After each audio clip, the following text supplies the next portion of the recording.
Ryan Day. Everything we said about Ryan Day up into the playoffs was true. Not bad. Come on, Kenner. You can do better than that. To be fair, of all the elite quarterbacks in the NFL, Joe Burrow is the least accomplished. Getting better. 1,000,000%. I 1,000,000% believe that the Dayton Flyers are afraid of the Wright State Raiders. That's why they come up with every excuse in the book not to play them. There it is. The hottest take of them all. It's the Justin Kenner Show, presented by Frickers, live on 1410 ESPN Radio. I don't get it. Week 1 of college football is coming up fast. High school football's kicked off. The NFL will kick off a week from Sunday. Well, technically a week from tomorrow night, but you see the point. It has to be a slow news day because I had to get off Twitter because I'm so sick and tired of being on Twitter and all I'm seeing is practice squad updates. How many of you give a damn about practice squad? Do any of you give a rip about practice squad updates? Oh, my gosh, I really hope that the Bengals keep so-and-so on the practice squad. Who cares? You have to forgive me. I think I'm in a little bit of a bad mood. I think it's like I'm past the excitement point of the season being here. Now I'm just annoyed that we still have to wait a few days. I also think, too, like preseason games, I get it. You don't put a lot of stock in there. But I also, from a fan perspective, I get why athletes wanted to cut back on preseason games because of more of an opportunity to get hurt. But from a fan, I'm not saying that preseason games would, make me completely happy, but at least fills a little bit of a void, gives you at least something else to talk about. The fact that there's 2 weeks between the final preseason game and when the NFL kicks off, I don't know. I'm impatient. I'm in a weird mood today. I want the season to hurry up and get here. I'm excited for Saturday. I want Saturday to hurry up and get here, so nonetheless, but I'm excited. Heather Dinich, she's going to join us coming up. ESPN's Heather Dinich covers all things college football. Excited to have her join us coming up here momentarily to talk about and preview the Ohio State-Texas matchup coming up on Saturday. We'll talk all things Big Ten and the playoff picture as well. Ron Howard, right off the bat, Reds sinking quicker than the Titanic. I have some, maybe they're why I'm in a bad mood today too. I'm really irritated with the Cincinnati Reds as well. So like the Reds have me pretty frustrated as far as I'm concerned, but that's kind of where we're at. We'll get into the Reds as I rant about them coming up in a moment. But no, like I said, football, it's so close, but yet so far away. The NFL kicks off a week from Sunday. Things are getting finalized. It does feel like a cloud has moved away from Cincinnati when it comes to the Trey Hendrickson stuff. Like, do you guys now realize it is officially a new era in Cincinnati? Because what is the big drama in Cincinnati now? What is the big drama in Cincinnati? I don't think that there is any. For the longest time, it was what is going to happen with, when are they going to pay Joe Burrow? All right, they paid Joe Burrow. Man, now that they've made Joe Burrow the highest paid quarterback in the NFL, how are they going to afford to keep him and T. Higgins and Jamar Chase and Trey Hendrickson? And then the news went right to Jamar Chase. And then the drama with Jamar Chase, while also having the drama of T. Higgins, who were requested to trade multiple times. Trey Hendrickson requested a trade a year ago. And then you get to this offseason. There was drama with T. Higgins heading into the offseason, really in the middle of the season. You have your quarterback begging for the front office to make some decisions. Jamar Chase was oddly quiet. I think Jamar Chase was quiet during this past season because the dude knew he was going to get paid. Jamar Chase was the most comfortable of everybody because he knew, hey, I'm going to get mine. I know the Bengals are going to pay me, but I'm going to do it my way. He didn't say anything. For a guy that talks a lot, he didn't say anything last year. But, I know as a sports talk show host here, that's all we've talked about is, will the Bengals keep Jamar and T? Will the Bengals keep T. Higgins? If they do that, man, how are they going to afford to keep Trey Hendrickson? Man, they got the rest paid for. What are they going to do? Pay Joe Burrow. Pay Jamar Chase. Pay T. Higgins. Everyone's trying to give. I see Goodberry or whatever the hell his weird goofy name is on Twitter saying, "Oh, I thought the Bengals weren't going to be able to keep him all." You aren't. The Bengals aren't keeping Hendrickson. He's playing the final year of his contract. You gave him a raise. It doesn't necessarily count as extending him or keeping him. But my point is, the future of Trey Hendrickson. You know that T and Jamar are in Cincinnati now. Burrow, he's going nowhere, obviously. So now what? What is the big cloud that is hanging over the Cincinnati Bengals. What is your big concern now? Now that you know Trey Hendrickson is back, he's practicing today, by the way. That's a big deal. That was pretty cool seeing him in full pads, ready to go in practice today. So there's that. So that's a good thing, right? You know Trey Hendrickson's back in practicing. T and Jamar are paid, fat, and happy. Joe Burrow's content because, well, he got everything he wanted. He got his boys. He got Jamar and T. They, got Gesicki. They added more offensive weapons when they went out, and they added another tight end, right? So now what? Bengals fans, as you sit back and the season kicks off a week from Sunday, you have Jamar, you have T, you have Joe Burrow. Trey Hendrickson's officially back now. So now what? As you sit there and ponder off and you think and you look off into the distance, you look off to the regular season coming up. Now what? Where does this team stand? I don't think that they got better from last year to this year. I think that they were, the wild thing is even with all their deficiencies, they are a couple made field goals away last year of being a double-digit win team and in the postseason, and then we're talking about this team drastically different. But because they missed the postseason and they did not improve this defense, they moved on from their defensive coordinator, which I think was a mistake. I think right now, a lot of you, this is the quietest I've experienced you Bengals fans in quite some time. I think you guys are kind of waiting in the weeds a little bit to kind of come out and pounce. I think you're waiting to see exactly what this team's going to look like. I think you've been bit in the ass way too many times, especially in the early weeks, with the slow start for this team. I do not anticipate a slow start for the Bengals. Now, I anticipate them to lose. Keep in mind, you could lose a game in the first month of the season and it not count as a slow start. The Bengals could lose to the Browns very easily in week 1. That's not a hot take. Everything that you need to beat the Bengals, the Browns have. So there's a good chance Cincinnati could start out 0-1. For that to count as a slow start, to me, it has to be that Cincinnati plays poorly. And by poorly, I mean Joe Burrow and the offense play poorly. I don't anticipate the offense playing poorly. I think that the Browns defense has enough to come at Cincinnati.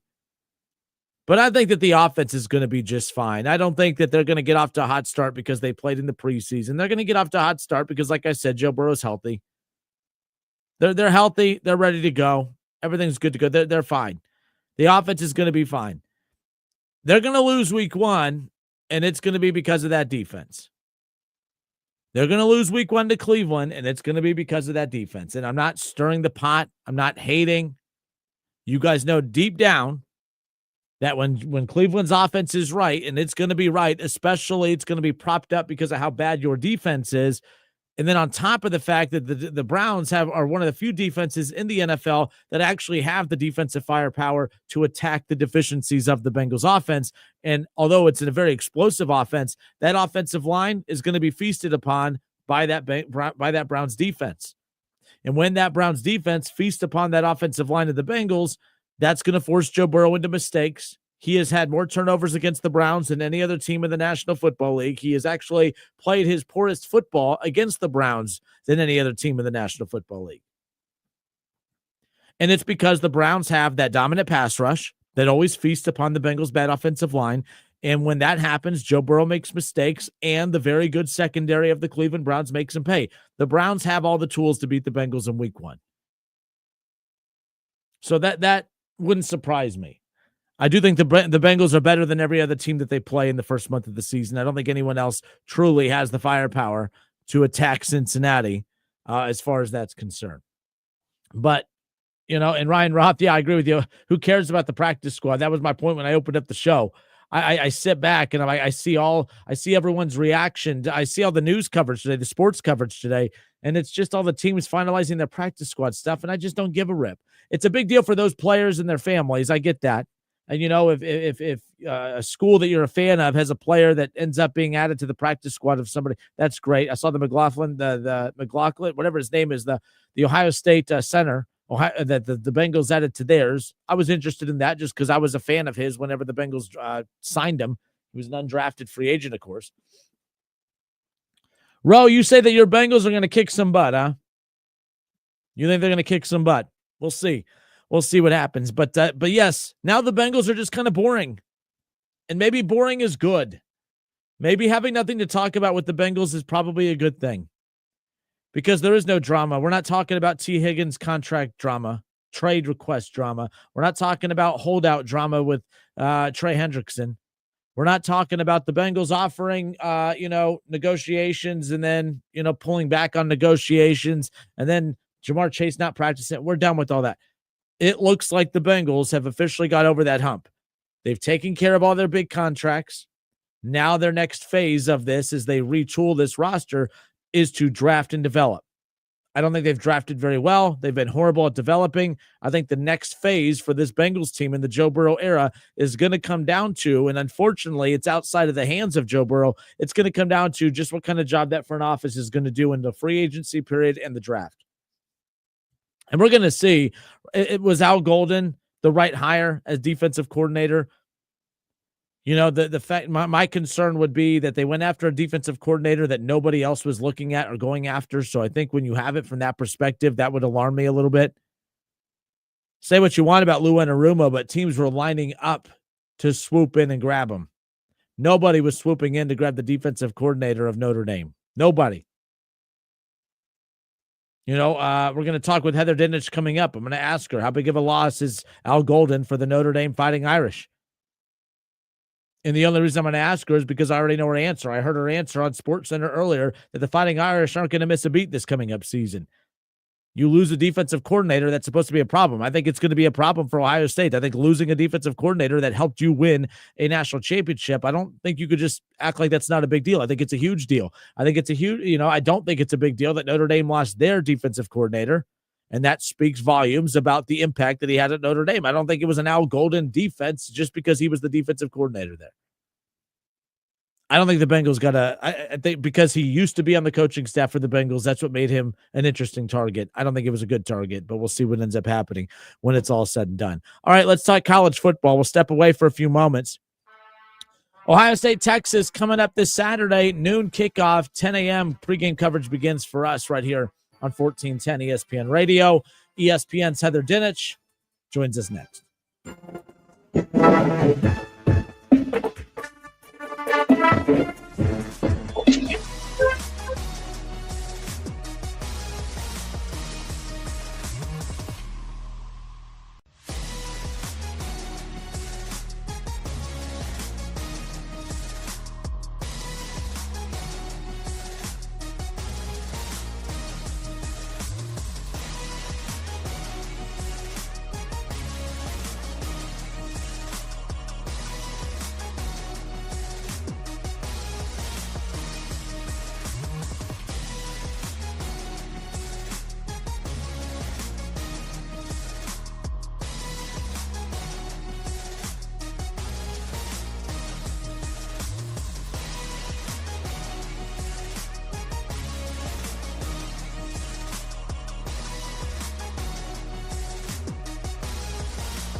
All right, everybody, we welcome you back. It's the Justin Kinner Show presented by Frickers. Frickers, your home for fun, food, sports, and spirits. Coming up this weekend, week one of college football, of course, but we are Dayton's radio home for Ohio State football. Ohio State, Texas, noon kickoff, of course, but all of our pregame coverage and everything leading into the biggest matchup of week one will begin at 10 a.m. We're going to be live over at Submarine House starting at 10 a.m. all the way up through kickoff and into the first quarter. We'll have a chance for you to win tickets to a couple home games for Ohio State coming up throughout the season. So we look forward to seeing you there. Ohio State, Texas, everybody's talking about it, and we're excited to continue talking about it and bringing on our next guest, ESPN's Heather Dinich. Heather, good afternoon. How are you? Not good morning, like I said earlier. I am so excited. I'm so happy that games are being played. We can pretty soon stop talking about which quarterback is going to play better and know which one is going to play better on Saturday. Well, that's so we had Jason Fitz on yesterday, and the one thing that him and I talked about was the fact that, like, this is weird having a matchup like this with 1 versus 3, but quarterback is so important, but yet these two teams are ranked so high, but we don't really know a dang thing about either of these quarterbacks outside of the name of one of them being Manning, who we're all very familiar with that family. Is it strange to you that we have such a powerhouse matchup like this with two teams ranked so high, debuting new quarterbacks that we really don't know anything about? I love it. And it's not just these two teams. 7 of the top 10 teams in the country have new starting quarterbacks. And I'm throwing Carson Beck at Miami in that group because he's new to you, Miami. But no, we don't know. Anyone who tells you they do know has no idea. They're lying to you. So I think that expectations, I would say, are higher for Arch Manning than any other quarterback making his debut that I have covered in decades of covering college football. Because of the last name, right? Yes. Yes. Yes, absolutely. I mean, Julian Sayin is a top recruit. I'm sure he's a fantastic player, but he's the next great Ohio State quarterback. His name just happens to be Sayin while you've got a Manning on the other side of the field. So yeah, it's the genes, it's the pedigree, it's the family, it's all of those things. And quite frankly, it's really not fair. It's really not. So yeah, especially, I'm 5'5". I don't have any athletic genes that were passed on to me and my family. So I'm very jealous as far as that goes. But I was looking at this and thinking about this. Like, if you look at last season bleeding into this year, Ohio State having to beat Tennessee, having to beat Oregon, having to obviously beat Texas, and then going to beat Notre Dame in the championship. If they go on to beat Texas this coming up weekend, can you think of a more impressive 5-game stretch from any team in college football in recent history when you think about the type of teams that they've had to play, the magnitude of the stage of which they've had to play them, and then to kick off this season without any primer games going up against Texas? Could you think of a 5-game stretch for any team in college football that would be more impressive than that one if Ohio State comes away with a win on Saturday? That's a really interesting historical perspective question. And my answer is no, with the caveat the only other team that comes to mind, this is the God honest truth, is 2014 Ohio State, only because they won the national title with their third string quarterback. Mm-hmm. Remember? Lost in week 2 to Virginia Tech. I mean, everyone in your state remembers that. Yes. But I just think Yes, this 5-game stretch is huge, but the only other thing that comes to my mind is that season, because that's still one of the most remarkable national title runs that I've ever seen. Yeah, and it bled into the next season, making it almost impossible for Urban Meyer to figure out how to handle that quarterback situation because Braxton came back. They obviously, he was agreed to move to wide receiver, which made that a little easier as far as that goes. But a lot of drama in that next season, no doubt. But this Ohio State-Texas matchup, obviously a high-profile non-conference matchup. So many people have different opinions about, how much longer we're going to see these types of matchups, especially with what we saw last year, where strength of schedule really wasn't favored in a lot of the decisions that were made last year. I know the new strength of schedule metric is going to play a huge role in this moving forward. Is that metric that's going to be used by the committee, in your opinion, is that going to save these types of non-conference matchups, in your opinion? So here's the reality of that. That metric that's gotten a lot of attention, and I understand why, is really just emphasizing in the computer system what, for the most part, the selection committee has already done. There's a lot of common sense involved in this. But I think because of how Indiana was evaluated in the committee meeting room, there were some questions this offseason, particularly from the commissioners, about how strength of schedule is evaluated. So I think that having it now said out loud, made a headline about it, all of these things, you would think in theory it incentivizes athletic directors across the country to continue to schedule these big games. I've talked to Ryan Day, I've talked to Sark about it. They love these games and they want to play them, but they want credit in the committee meeting room for doing that. And they've gotten that. Look, I mean, if you're Clemson and LSU, Ohio State, Texas, you lose this game, you're not out of the college football playoff. That's ridiculous. But if you get beat like Clemson did against Georgia last year, and you know you're lined up against a college football playoff caliber team, that shows the committee, hey, that's the gap. That's the difference between Georgia right now and Clemson right now, right? So how you win and how you lose still matters in that room. But if you're playing a good, respectable game against a top 10 opponent, no one's writing you off, especially one. Kurt Cignetti's an interesting one out of Indiana because I kind of respect his approach. A lot of people want to say, "Oh, that's a cowardly way to go about it." You know how hot takes galore people get with this stuff. I look at it from a business perspective. When you're Indiana, you're not getting the players at Ohio State, and you're not the high profile program that the Ohio States and these other programs are. If you're Indiana, you're already playing Illinois, you're playing Oregon. Obviously, you're playing at Penn State. Yes, you avoid Ohio State, but that's just how strong these conferences are right now. To me, I look at their non-conference schedule, and I know it's very light moving forward. Their non-conference over the next couple of years is, has a lot of people talking. I think it's good business on Indiana's part. I don't have a problem with their approach. I love when teams challenge themselves in the non-con, but at the same time, if Indiana loses one of the first 3 weeks, they're not making the playoffs. So I don't blame them one bit for saying, hey, if we're going to get knocked out of the playoff, we're going to have our conference knock us out. We're not going to put a landmine on our schedule to purposely knock us out just to appease those who want to see us to challenge ourselves. I have no problem with Indiana's approach. Well, and you have to schedule as an athletic director with your coach for where your program is. You have to, right? And also, a lot of times these schedules are made 10 years in advance, and you don't know that maybe Team X is all of a sudden going to be a fantastic program or vice versa. Who would have predicted that Florida State was not going to boost your strength of schedule a year after going undefeated and winning the ACC? Sometimes you just don't know how this is going to work out. So I agree with you. And as a graduate of Indiana, I love Coach Stig. He has people paying attention to that program for the first time in a really long time. We have ESPN's Heather Dinich hanging out with us again, the Justin Kinner Show. Texas, Ohio State coming up this weekend, talking all things college football. Finally, the season is here, of course. What's interesting about this, too, you look at the Big Tens, everyone's going to talk about your Ohio State and Penn State, of course. Michigan's always in the headlines for some of the right reasons, some of the wrong reasons.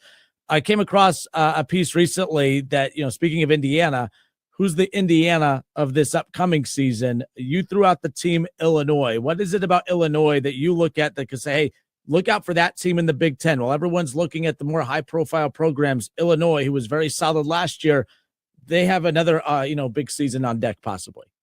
Well, and, there's some pushback on this year's Indiana because Illinois was a top 25 team last year and Indiana came from out of nowhere. But I think just the comparison is fair in terms of who you don't play. I don't have it in front of me, but I want to say that Illinois doesn't play Oregon. I don't think they play Michigan. I don't think they play Penn State, but there's a couple of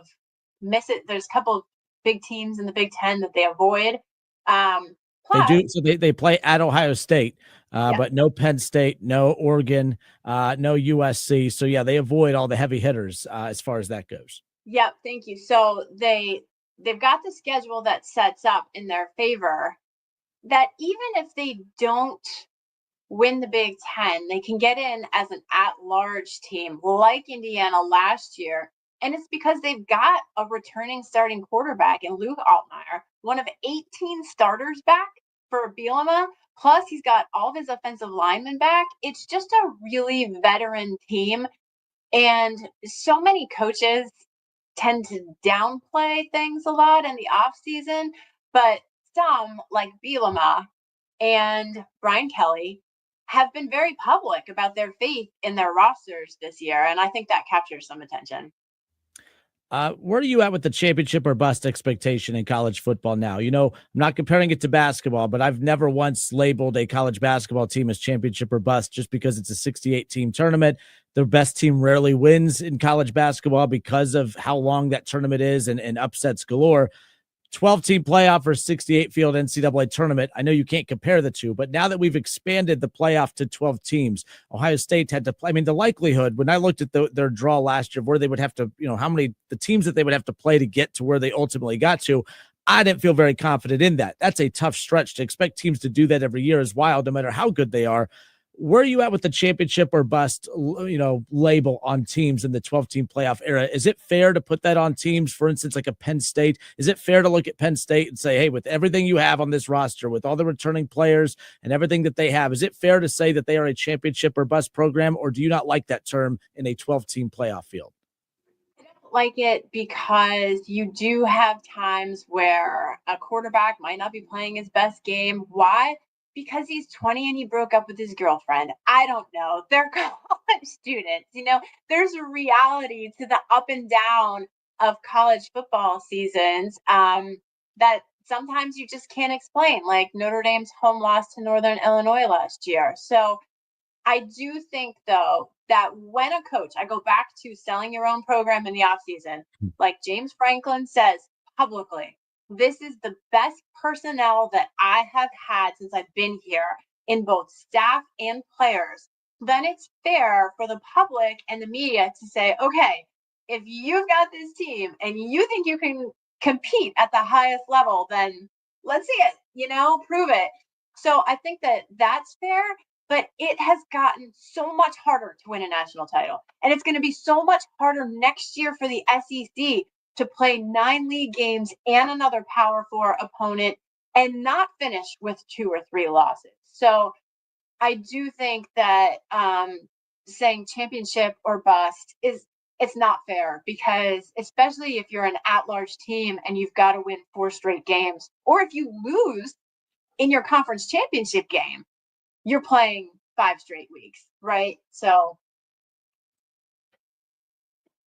All right. Yes. ESPN's Heather Dinich, awesome enough to give us some time. Ohio State, Texas coming up this weekend, of course. So much. There's so much outside noise, too, that's kind of going to be overlapping with a lot of the headlines with this. Lee Corso, obviously, going to be his final game day. Just your thoughts on Lee Corso and his legendary career, not just obviously with football, but obviously his ties to game day and what it's turned into today. It is going to be very emotional. It's already been emotional. I was sitting here at my desk with tears streaming down my eyes, watching Lee watch Herbie give his thoughts. I'm going to be there in Columbus, and I'm just going to stay in the shadows and watch this all unfold with a box of tissues, because he's meant so much to the game of college football, to the fans, to that show, to people on set. There's clearly such an emotional tie there, but I hope for him and for all the guys on the game day set that it's just a memorable, amazing experience for all of them. This will be the last one on the way out, actually, even though it was last week. Michigan. Look, one thing I learned about you a while back was watching the Bobby Knight documentary, was that you've covered your fair share of scandals, obviously going back to your time, obviously student media, Indiana, which I thought was so cool, by the way. But one of the biggest scandals in college football in recent years has been, of course, the coverage of this sign stealing scandal with Connor Stallions in Michigan and everything else. The punishment that came down, some aren't happy, some are fine with it. It doesn't matter whether you thought it was fair or not, but is it about what you expected it to be? Were you surprised by the outcome as far as how the NCAA came down on Michigan? I honestly didn't know what to expect, because this is sort of the first step into the era of the NCAA shift in philosophy of punishment. And with what would add up to over $30 million in a time where every penny is so precious to these athletic departments, like, that's a huge hit in the pocket. I'm not sure people realize how significant that is. And I do like, personally, the fact that it gets away from punishing players who weren't there or a part of it, and coaches, I should say, and who won't be. And I'm talking about vacating wins or postseason bans, right? You just cross these lines of punishing people who weren't involved in it. And it just seems a little bit unfair to me. So I think punishing the athletic department as a whole collectively is fair. And again, the monetary part of it is significant because, as we all know, there's just so much going on right now with the House settlement. Now that that's behind them, like because like Michigan, we don't even talk about who they are as a team within the Big Ten now. It's just been so much about the coverage of that. Who are they? Where do they stack up in the Big Ten right now? Obviously, we're talking about Ohio State, Texas to kick off the season, but we all know how the season ends, and it's always Ohio State, Michigan, the biggest rivalry in all of sports. Who are the Michigan Wolverines heading into this season?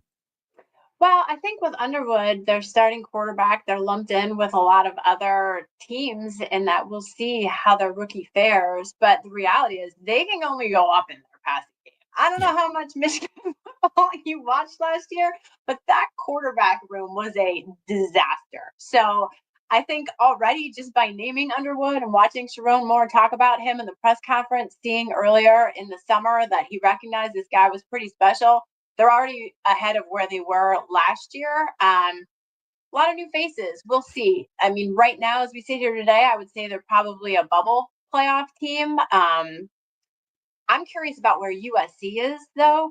And no one's talking about Oregon, which amazes me because they did win the Big Ten last year and they're still really good. So where Michigan falls around those teams will be interesting. All right, ESPN's Heather Dinich, awesome enough to give us some time. Texas, Ohio State, how's that unfolding on Saturday? When in doubt, go with the home team. That's college football predictions 101 for you. I'll say the same thing about Clemson and Tigers versus Tigers. Flip a coin. Look, here's the reality with Ohio State. We don't know a lot of things about both of those teams. They're going to look different than the last time they played. What we do know is Ohio State might have the best player on offense and defense in the country. And so when you've got Jeremiah Smith, when you've got Caleb Downs at safety, I don't know. That's my answer. Hey, I like that answer. ESPN's Heather Dinich. Heather, thank you so much for your time today. Thank you and enjoy week one. Thank you so much. All right, good stuff. More of the Justin Kinner Show when we come back.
All right. Thank you to ESPN's Heather Dinich for giving the show some time. I saw somebody ask the question about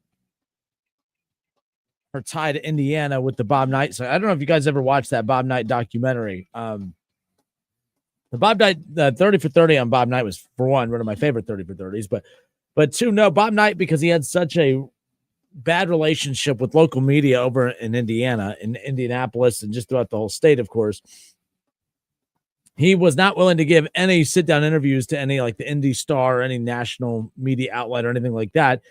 So to kind of give the little middle finger to all the local outlets out there, he said he was only going to sit down with the student reporter, and that student reporter at Indiana happened to be Heather Dinich, and that's how she took off, because she got the one-on-one sit down with Bob Knight to interview him, and obviously that very controversial exit that he had with the Hoosiers, of course, but that's how she got her name out there big time. And, of course, she's one of ESPN's best. And I appreciate her giving us some time, especially this week heading into week 1 of college football. She always joins us on Selection Sunday as well. So she's always been very gracious with her time during the most busy time of the season. So shout out to her for giving us some time here today. The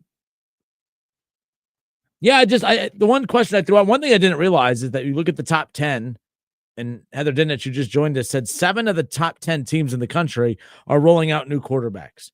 That's fascinating to me, mainly because the one thing I thought about is, like, to have 2 of the top 3 teams in the country be rolling out a new quarterback, it's tough to really try to figure out who these teams are, because to know who a team is, you have to know who their quarterback is.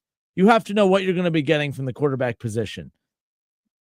Sometimes that works to a fault. Like, for instance, I know it's not college football, but the Cincinnati Bengals, your team has so many deficiencies, but yet you feel like you have one of the best teams in the league because of how good your quarterback is. We know Texas has NFL talent. We know that the Ohio State has NFL talent, but all of that doesn't mean squat in college football unless you have the straw that stirs the drink, and that's the quarterback, of course. We can read all the press clippings we want about Julian Sayin. The bottom line is the majority of the press clippings that we come across are all the homeristic blogger sites, like, well, the blogger sites. I don't need to throw them out there, but they get access based on whether they're liked, and if they're not liked, they don't get access. I mean, say what you want about Dave Portnoy, but Ohio State makes life miserable. We had Jason Fitz on yesterday, and he said around the time of the reporting on the Jim Tressel stuff and the Urban Meyer drama that, transpired, every time game day was supposed to go to Columbus for anything, that they were making life miserable for ESPN, at Ohio State's campus. That's how Ohio State operates. If you don't say good things about us, we're going to make your life miserable. That's how UD operates. UD is there's a reason they call it the Dayton Flyer Daily News, is because if you don't kiss Dayton's ass, they're not going to give you any access, and they're going to, they're not going to block you out, but they're going to make sure that when you are there, that your experience isn't that enjoyable. So that's what these teams do. They're all a bunch of phonies. You have to write good things about them, say good things about them. And if you don't, then they're going to, we'll show you. Oh, okay. You're not showing anybody anything. But the bottom line is that's why the Dave Portnoy thing, that's nothing new. I believe Ohio State was trying to make life hell for him, because that's what these teams do. So when you read all the press clippings about Julian saying how great he is, I don't know what to make of that. I never know what to make of that, because everything's positive coming out of rainbows and sunshine land over there with all the blogger sites who have to say nice things about Ohio State, or they lose their access, and then they're, makes their jobs a little harder. Everyone has families to feed. I get it. Do what you got to do. But media today is not as respected in that front as what it used to be, because I don't think that there's a lot of real journalists out there as far as covering sports teams that do it the way that they're supposed to, because they're afraid of losing access, this, that, and the other. But that's besides the point. That's a separate rant. But the reason I'm not buying into all the Julian saying hype is because I need to see it to believe it. I need to see it's the same Buckeye media that told us how good Kyle McCord was, and we all know how that ended up. Kyle McCord ended up technically being a pretty solid quarterback, no doubt about it, but you know what I mean. At Syracuse, for Syracuse, not really for Ohio State, but is what it is. So as we sit here right now in this build to Texas and Ohio State, it's like, how do these two teams, they're 2 of the top 3 teams in the country. We know that to be a good team, you have to have a good quarterback, and we know nothing about either of these two teams right now. I think the Manning name is carrying Arch Manning. I went on this rant the other day. I feel pretty good about my rant the other day, because since I went on this rant the other day, it's been pretty much it's been pretty much been verified by, Jason Fitz yesterday, Heather Dinich today. We know nothing about Arch Manning. Nothing. If Arch Manning, there's a very good chance that Quinn Ewers could end up being better than Arch Manning, right? Like, and trust me, there's a very, Manning could go out there and win the Heisman this year, and there'll be egg on a lot of people's faces. But I think what a lot of us are trying to say, including me, is that if he goes on to do that, good for him. No one can foresee that happening, though, because until we see him out there against actual competition, and week 1 this Saturday will be actual competition for Manning, we got to see it to believe it. But everyone is just anointing him. We're talking about this kid as if he played last year and as if he led Texas to the semifinal, as if he led Texas to a national championship. And we're only doing that because his last name is Manning.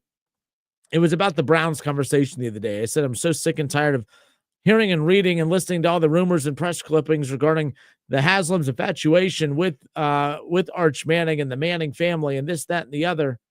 Because the bottom line is we know nothing about this kid. I don't want my NFL team tanking for a kid that we haven't seen him take one legitimate snap yet. Jason Fitz brought up a good point yesterday. He thinks he's the most overhyped quarterback in the history of college football. Now, don't confuse overhyped with overrated. Because Arch Manning can go out there on Saturday and ball out. It doesn't change the fact that he was overhyped, because we're talking about this kid as if we've seen him play at such a high level before. We've seen him in spurts and fill-in time last year, but I don't think he ever popped off the field. There's nothing that I ever saw from him last year. I'm like, oh my gosh, Texas has something special there. I don't think any of you saw that. So there's so many things about this matchup on Saturday that I'm fascinated by, and what I'm fascinated by is I have no idea. I'm not nervous as if I feel Ohio State can't win, but I'm not confident as if I feel like Ohio State's going to win. It's a very unique spot to be in as a Buckeye fan. I'm used to heading into week 1. They kicked off the season with Akron last year. I was just excited just to sit back on a Saturday, watch College Game Day, watch all the games roll across my screen, drink beer with the boys, and have a great weekend, because that's what every Saturday is throughout the college football season. But there was no excitement for Ohio State Akron. There's a much different vibe and feel for this Ohio State-Texas matchup, and you don't have to wait long for it. You don't have to wait all day. You get it right at noon. Not a fan of that, but, I mean, that is one way to kick off a college football season, is to get that type of matchup, bam, right off the bat. So, again, shout out to Heather Dinich. Shout out to Jason Fitz for joining us this week. Tomorrow, we are going to be joined, of course, we're going to be joined by the voice of the Buckeyes, Paul Keels. We'll kick off the show with him, but a big guest week this week. I appreciate everyone joining us on the show. I do appreciate that. So moving forward, Jason Fitz will be with us every Tuesday, Paul Keels every Thursday, Heather Dinich once a month. So we'll have that for you throughout the college football season nonetheless. But there is that. So, all right, we'll take a look at some of the other matchups around college football and the Big Ten coming up when we come back. We'll also, if you missed the conversation with Heather Dinich and Jason Fitz, we have both of those around the corner as well. So don't go anywhere. It's the Justin Kinner Show, Dayton's ESPN Radio, 1410 Wing AM. We'll be right back.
All right, and we are back. It's the Justin Kinner Show presented by Frickers. Frickers, your home for fun food, sports, and spirits. How about this, Bengals fans? Look, it's been kind of a fun week for you guys. The Cincinnati Bengals, of course, get the deal done. It's not really an extension, but they give a pay bump for this upcoming season for Trey Hendrickson, of course.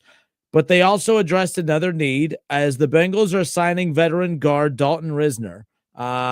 Again, this just came out less than 10 minutes ago. According to Jordan Schultz, the Bengals were able to get this deal done. The Bengals are signing former Vikings guard Dalton Risner. Risner has allowed 0 sacks over the last 2 regular seasons per Pro Football Focus. A proven and respected veteran lands in Cincinnati to help protect Joe Burrow. So you look at the Bengals offseason as it continues.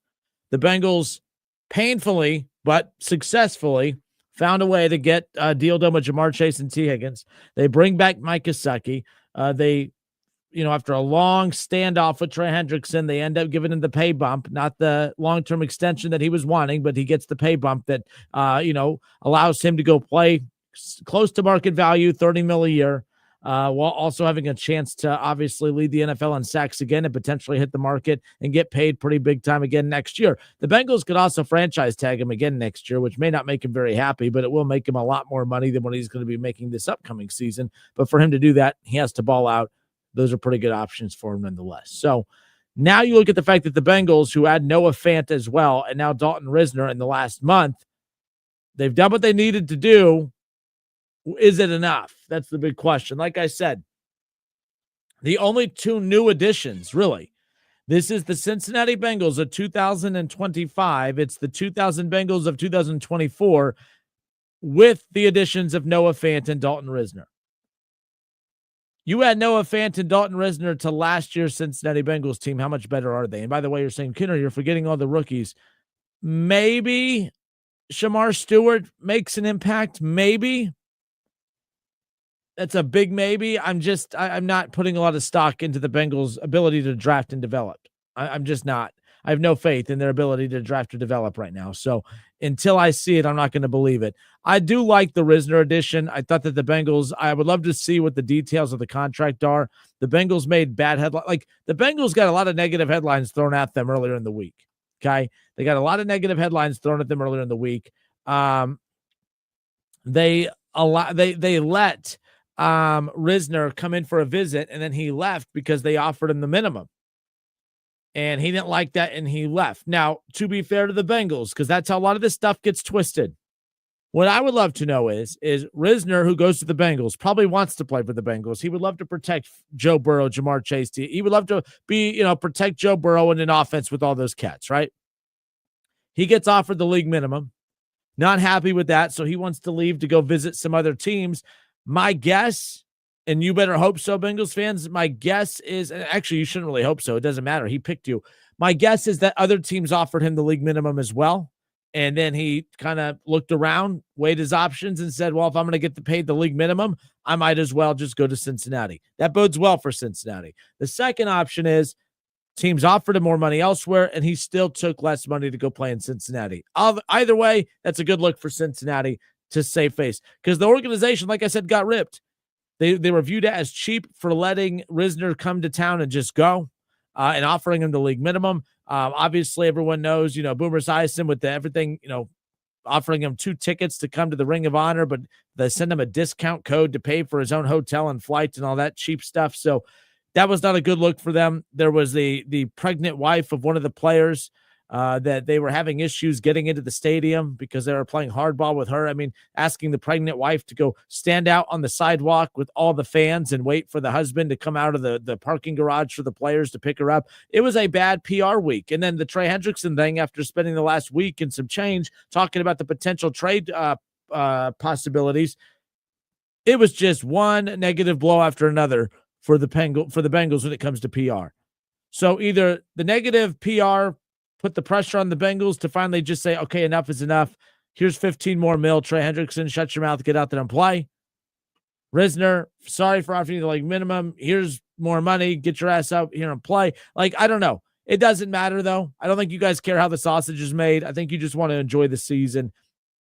you can enjoy the season knowing that the big three are still together: Jamar Chase, T. Higgins, and Joe Burrow. They kept Burrow happy by bringing Mike Gesicki back. You add, it was kind of a pleasant surprise for Bengals fans going out and adding another weapon in the past game in Noah Fant. I like that addition, actually. It complements Mike Gesicki, who at times really wasn't. I mean, people keep saying the Bengals have the most depth, the deepest wide receiver room in football. I disagree. You may have the most talented 1-2 combo in the NFL. I do not think you have the deepest wide receiver room in the NFL. The reason I believe that is because, well, your tight end was having to be used as a receiver last year because you didn't have any weapons or options at wide receiver. Yoshivas, he was actually a pretty good red zone option at times, but he wasn't a threat between the 20s. And I guess it's okay to have a role to a certain extent, but he disappeared way too many times in games. They don't have a lot of stability at wide receiver outside of the first two. So I think that if you're going to use Mike Gesicki in the slot and use him in a lot more, those situations, Noah Fant could be used as a traditional tight end for him. You obviously have Sample. I think they have more depth at tight end than they do at wide receiver, to be quite honest with you. But that's besides the point. The Bengals, I like the Risner addition. I poke fun a lot. I don't have any complaints here. I think it was a good addition. So, nonetheless, we'll see what ends up happening when it's all said and done. But I'll keep an eye out for any of the details of that signing. But like I said, Jordan Schultz. By the way, Jordan Schultz, is he like the number one go-to, for all things Bengals news at this point? Fascinating stuff. I mean, he was the one that was all over the Jamar Chase and T. Higgins announcement.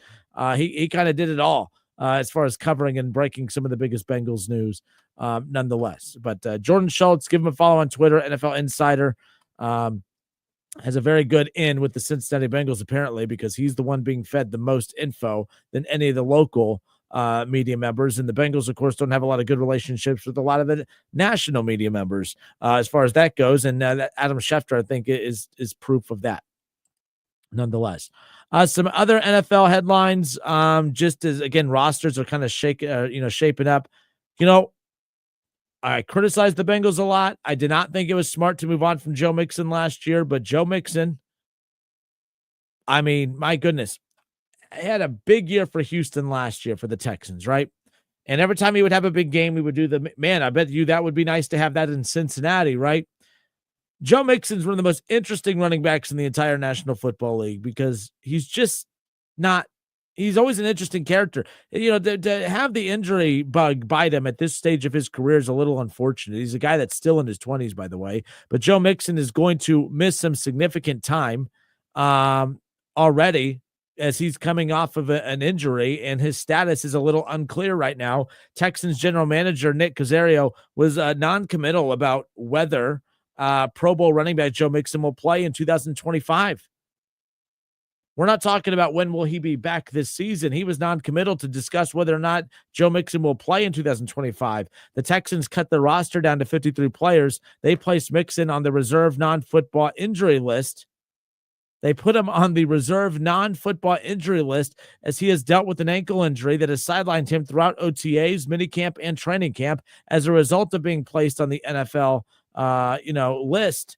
On the NFI list, Mixon will miss at least the first 4 games of the season. Caserio was asked about this particular thing. When he was asked about it, he said, basically, we're going to take it day by day.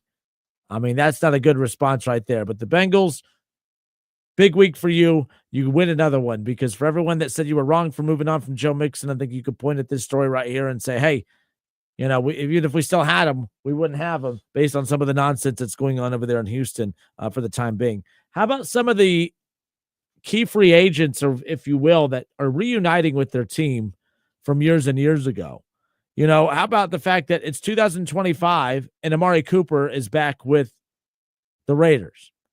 The Vikings just traded to get Adam Thielen back from the Panthers, and Justin Herbert is reuniting with a former wide receiver that was always injured. Keenan Allen is returning to the Chargers. Brandon Cooks is making a return to the Saints. So back where it all started for those veteran wide receivers. I saw that tweet earlier from Adam Schefter. But yeah, Amari Cooper I found fascinating last year because I was a huge Amari Cooper guy. Amari Cooper, I really liked him in Dallas. Really liked Amari Cooper when the Browns were able to trade a 5th-round pick. The Browns traded a 5th-round pick to the Dallas Cowboys to get Amari Cooper a few years ago. Amari Cooper was the first wide receiver in Cleveland Browns history since returning to Cleveland after, of course, going to Baltimore.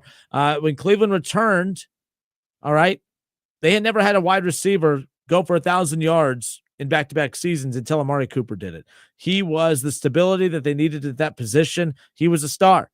And he was one of the biggest, puzzle pieces for the Browns when they made the playoffs 2 years ago, when they had Joe Flacco 2 years ago. And I was excited to see with a healthy Deshaun Watson last year, if Deshaun Watson was able to return to form of what we saw from him in Houston and for a short stint in Cleveland. If you guys remember that Ravens game where Deshaun just went off and had that season-ending injury in the middle of the season that kind of led to the Joe Flacco coming to Cleveland and starting that mess. But Amari Cooper was big time. And then the season started last year, and everyone was blaming Amari Cooper's struggles on Deshaun Watson. Deshaun Watson, I will never overly defend anymore, as that has always bit me in the behind, but I defended Deshaun Watson to a certain extent because it wasn't just Deshaun Watson not doing his job. Amari Cooper wasn't doing his either. Amari Cooper had led the NFL in drops last year for the time from week 1 until the time that he was traded to the Buffalo Bills. He led the NFL in drop passes. Okay. And that continued to annoy me because it was one of those things where people were blaming everything on Deshaun. Deshaun should be blamed for a lot. He's the quarterback. That's what that position gets. That's how that works. But it was also frustrating that the Browns led the league in drop passes and had the number 1 wide receiver that led the league in drop passes in Amari Cooper. He had to do his part. Everyone was praising the fact that that Amari Cooper found a way to get out of Cleveland. Amari Cooper went to Buffalo, caught a touchdown pass in his very first game, and then would average less than 20 yards a game the rest of the season. He didn't even make an impact whatsoever in the postseason. Amari Cooper, going back to the Raiders, I meant to talk about this with Jason Fitz yesterday. He's a big Raiders fan. Amari Cooper is not the Amari Cooper of old. I think he's old Amari Cooper. At this point, and then it was interesting too, because the route tree that Amari Cooper was running in Cleveland is the exact route tree that was then given to Cedric Tillman. The second that Amari Cooper left, Cedric Tillman took off. Jerry Jeudy took off. Cedric Tillman, who missed some time during Browns camp, is back at practice today, by the way. That's a good thing. Jerry Jeudy, Cedric Tillman, the top 2 weapons, of course, for Joe Flacco as Cleveland gets ready for their week 1 showdown with the Cincinnati Bengals. Joe Flacco, all praises coming out of Browns camp as far as what his role was as the veteran quarterback. Obviously, they brought him over to be the starter. He still had to win the starting job. It was a competition to a certain extent. A lot of guys kind of knew their roles a bit, but there was opportunity for guys to move up and down the depth chart. That's ultimately what happened. But Joe Flacco was phenomenal in camp. Jerry Jeudy, Cedric Tillman are going to be a very good 1-2 combo in that offense. Joe Flacco plays very, very well in that Kevin Stefanski offense. So well, in fact, that he helped lead the Cleveland Browns to the playoffs 2 years ago. Kevin Stefanski won Coach of the Year. He won Comeback Player of the Year. You had David Njoku, who had the best season of his entire career, and I'm a big Njoku fan. He caught a touchdown from Joe Flacco already in this preseason. Harold Fannin Jr. looked great, too, the rookie tight end that they were able to get out of Bowling Green. Now the big question I have is, what is the run game going to look like for Cleveland?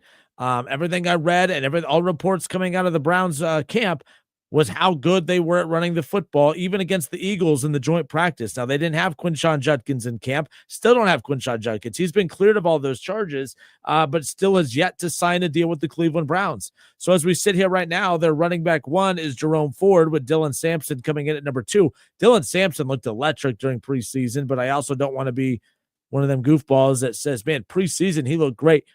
But that's all the information that we have right now to go off of when you talk about the fact that he's only a rookie. Dylan Sampson, I was a huge fan of. One of my best friends is a huge Tennessee fan, so I watched more Tennessee football over the last couple of years than I ever have. Dylan Sampson's one of those explosive weapons that popped off the field in the SEC each and every week. I was pretty excited when the Browns drafted him. I'm still bummed that they didn't draft Trevion Henderson. That's the number 1 running back that I really wanted. It's not the end of the world that you got Quinshon Judkins, but do they have Quinshon Judkins? Jerome Ford, running back 1, Dylan Sampson, running back 2. That's going to be running backs 1 and 2 that they kind of roll out there in an offense with David Njoku, obviously with Harold Fannin Jr. at tight end, Cedric Tillman, of course, Jerry Jeudy, Joe Flacco at quarterback, and a very solid offensive line on top of that. Posey got hurt in that final preseason game. I have not heard any reports as far as, how long is he going to be out. I know he's listed as questionable as we sit here right now. But, Tevin Jenkins was a big get for the Browns in the offseason. They needed to add a little depth at offensive line. Tevin Jenkins was a name that a lot of Bengals fans, I know when I was working with my guys over there at Chatterbox doing the show, that was a name that they really wanted the Bengals to grab, and Cleveland was able to land him. That was a big get for the Cleveland Browns. Obviously, Joe Bitonio at left guard, Tevin Jenkins is going to rotate in and out there as well. Wyatt Teller, Postic at center, Conklin's back. Dwan Jones, too. Dwan Jones came back, 30 to 40 pounds lighter than a season ago.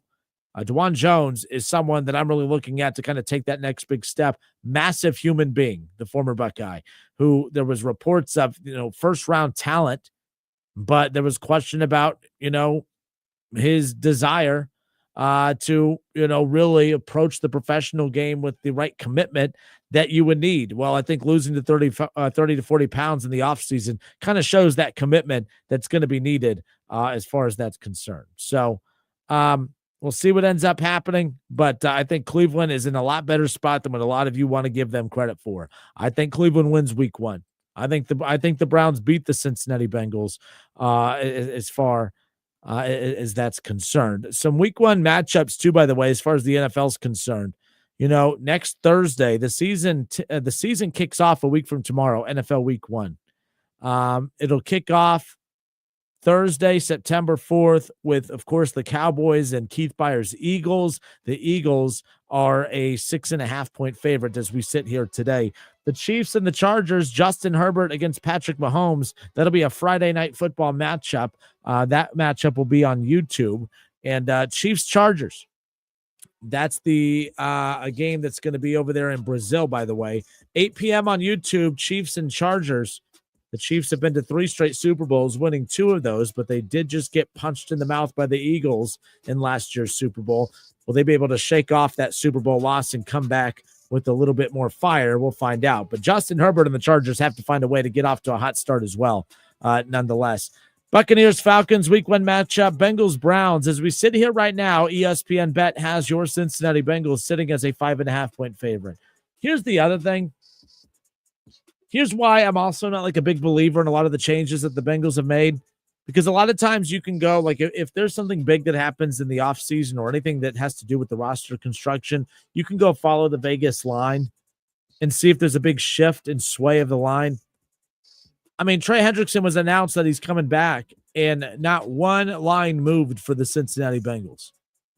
For the people that got mad at me whenever I said that I don't view Trey Hendrickson as an impact play, as the same type of impact player as Myles Garrett and others, this is what I'm talking about. If the Browns came out today and announced that they were without Myles Garrett for the first month of the season, I guarantee you that's going to impact every spread that they are involved in his absences. It's announced that Trey Hendrickson's coming back, and there wasn't a change in any of the spreads for the Cincinnati Bengals whatsoever. He's not an impact player. He definitely, the defense is better with him out there than when he's not out there. But as I've said before, worst defense with him, they could be the worst defense without him.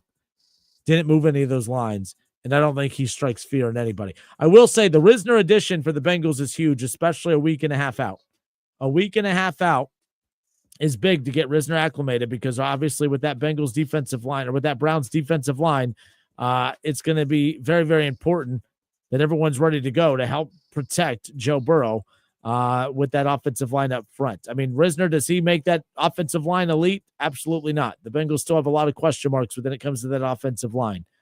But we'll see what happens. But Bengals and Browns week 1, 1 o'clock the kickoff, a week from this Sunday. We're getting closer and closer to that. The Bengals schedule, as we've talked about, 3 of the first 4 games for your Cincinnati Bengals are on the road. You open up the season on the road at Cleveland.